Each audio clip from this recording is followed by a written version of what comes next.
Hi, everyone. Welcome to Everyday Real English from Real Life podcast.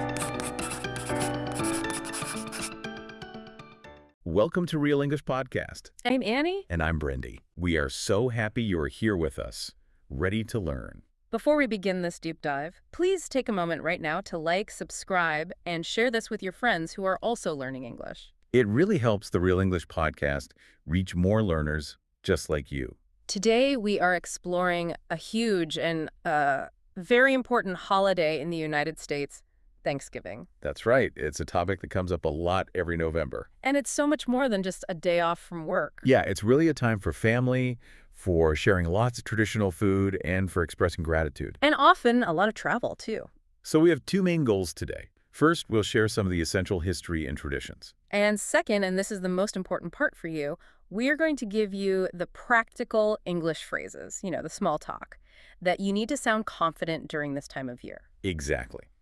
And because we're focusing on helping you learn, we will speak slowly and clearly through this whole deep dive. We want you to catch every single word.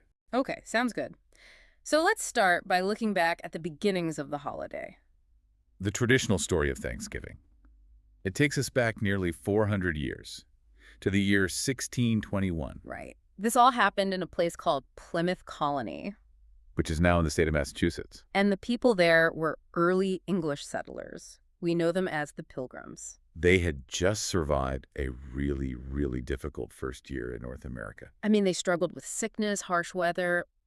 A lot of them didn't survive that first winter. But with help from the Native Americans in the area, the Wampanoag people, they learned how to farm the land. And they ended up having a great harvest in the autumn of 1621. So to celebrate their survival and, this successful harvest, the Pilgrims held a feast. They did, and they invited their Native American allies, the Wampanoag people, to join them. It was a celebration that actually lasted for 3 days. And this event is what many Americans call the first Thanksgiving. That's the one. So it sounds like a wonderful moment of sharing. But what did they actually eat? Was it the same food we have today? No. The menu was actually quite different from what you'd find now. Really? Yeah, historical sources tell us that the Wampanoag brought 5 deer. So that would be venison. Exactly. Venison is deer meat. The settlers also brought wild birds like ducks, geese, and maybe some wild turkey. Okay, so turkey might have been there? It might have been.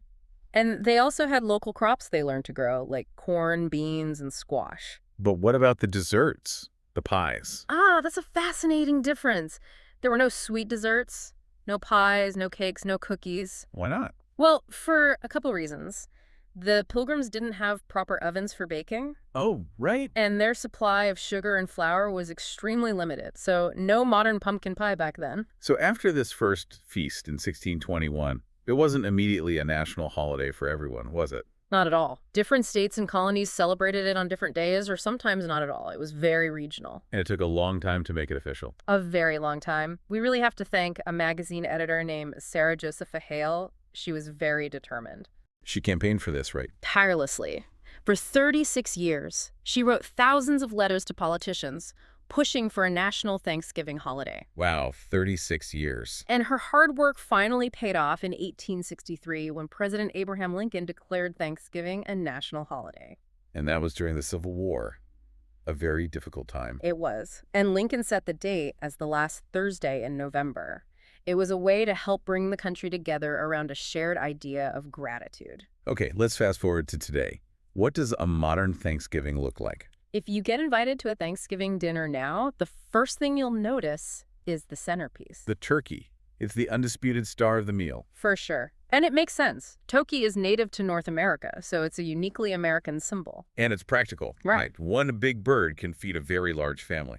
Exactly. It signifies abundance, having plenty of everything. Today, something like 9 out of 10 American families eat turkey on Thanksgiving. But the side dishes are just as important. Oh, definitely. You'll find these on nearly every table, so you should listen closely for these key words. Okay, first up, you'll almost always see creamy mashed potatoes with a thick gravy on top. And there's stuffing. Some people call it dressing.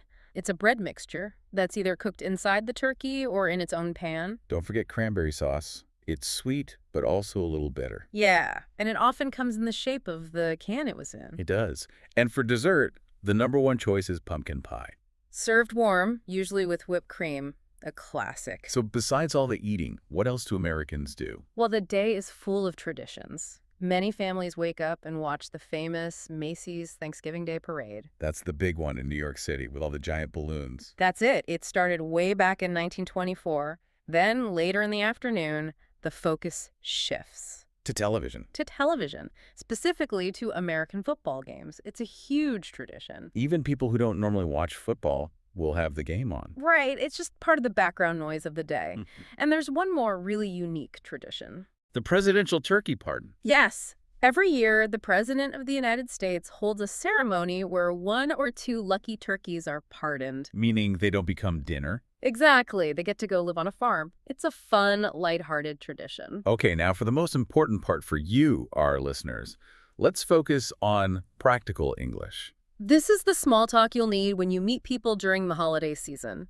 The conversations usually center on 3 easy themes: plans, food, and travel. We'll go slowly now, and we'll pause so you can practice saying these phrases out loud. Okay, let's start with theme 1, plans. People will almost always ask about your plans. Here's the key question. Listen carefully. Do you have any plans for Thanksgiving? Repeat after me. Pause. Do you have any plans for Thanksgiving? And here are 2 simple ways to answer. You could say, We're staying home this year. or you could say, we're traveling to visit relatives. And if you want to ask them back, you can just say, what about you? Repeat after me. Pause. What about you? Okay, great. Now for team 2, food. This is always a safe and popular topic. Here's the question you will hear. What are you cooking for Thanksgiving? Repeat after me. Pause.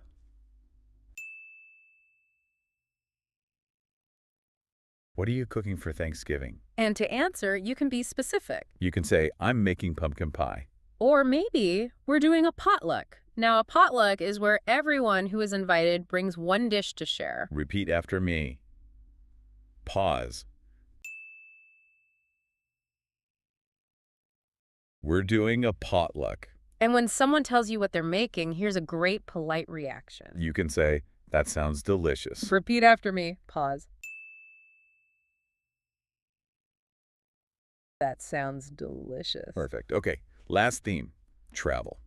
As we said, this is one of the busiest travel weeks of the year. So you might hear this question, are you traveling for the holiday? Repeat after me.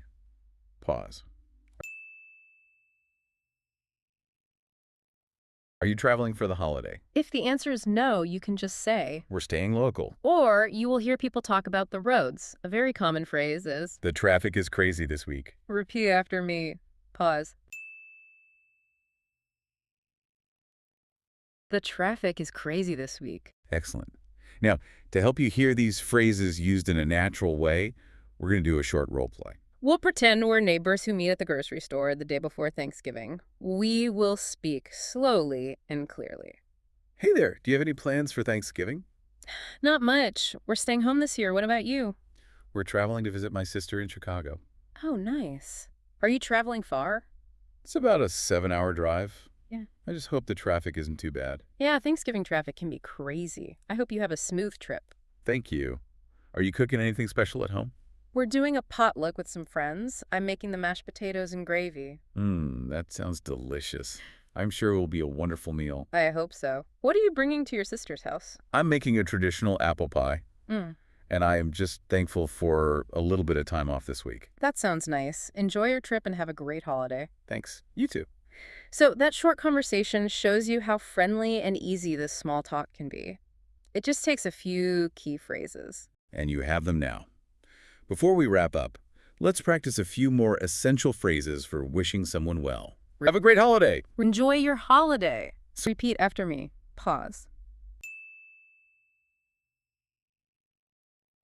So we've covered a lot today, from that first harvest back in 1621 to the modern traditions of football and turkey pardons. And remember, while the history is long and sometimes complex, the central idea everyone shares is simple. Gathering together, enjoying a big meal, and thinking about what you're grateful for. And by using these simple, common phrases we practiced about your plans, the food, and travel, You can enter any Thanksgiving conversation feeling much more confident and natural. You are definitely prepared now.